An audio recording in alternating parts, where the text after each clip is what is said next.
By being in the IML program, I understand theoretically and culturally what is going on in relation to the changes that digital technologies are having, not only in academia, but just in our society as a whole. My project is called Walden III. It was built in Second Life and also written as a theoretical exploration of digital utopianism, how Second Life as a virtual world grows out of this philosophical school of thought, and how it functions in regards to cultural imperialism, a global dominance of a certain type of culture, usually Western culture, cultural ideals and practices. I ended up building an interactive space in Second Life as an exhibit where people can come from within the Second Life community and explore the ideas that I explored through my research. I broke the space into 4 sections. There was also 4 sections to my paper. All of them interlink at various points. This is sort of the history of digital utopianism. If you're in a section and you want to explore more, there's all these web link blocks. They pull up text online. This section right here has to do with cultural identity and identity construction in a virtual space. This section has to do with the economics of Second Life, in particular relation to capitalism. And then this one is sort of about issues of globalization and cultural imperialism. Everything within this space is meant to invoke some sort of response visually and also experientially. Every section is domed, and one of my main issues I was exploring was if Second Life functions as a utopia, as a digital utopia. So in building these domes, that was my aesthetic attempt.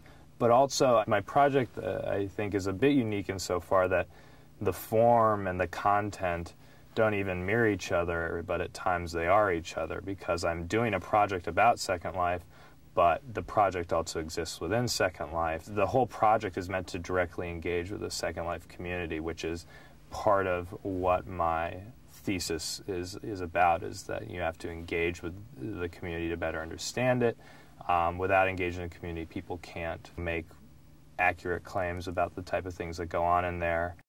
A lot of the authors that I read and built my argument out of made the argument that digital utopias and virtual communities in particular thrive around this concept that you can escape the confines of your body. It doesn't matter if you're born with a certain skin tone or a certain body type or an accent. All that matters is your intellectual drive and your creativity.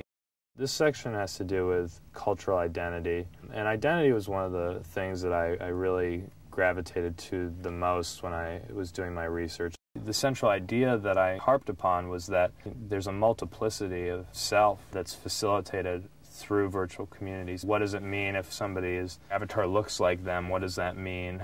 How do we view that? If their avatar is something completely different, what does that mean? I found it personally to be a very interesting visual and thought-provoking. Another part of this is that you can click this and it turns on a flag from where they're from. One of the things that we gravitate to the most is somebody's national identity. But within Second Life, my argument and my research led me to the conclusion that people don't build communities around their national identities as much as they build them around their interests, their cultural interests. So, you know, if you're interested in sci-fi novels and somebody else is interested in sci-fi novels, that's your group identity. This space was just meant to explore those ideas and see how people experiment with their identity and how they construct it, and it's very interesting. In engaging with the theory, you know, I have such a deeper understanding about identity construction in digital spaces. I learned about the history of how people approach digital technologies from a utopian standpoint. It's like now when I read an article about Facebook, it's like, okay, well, this is why people are doing these sort of things on Facebook, and I have a greater understanding about that. Not because of any sort of like superior intellect, but just because I'm surrounded by it and I have to engage with it and I have to learn about it. The IML has just given me a huge set of tools to pull from in terms of what I can do and what I have knowledge of.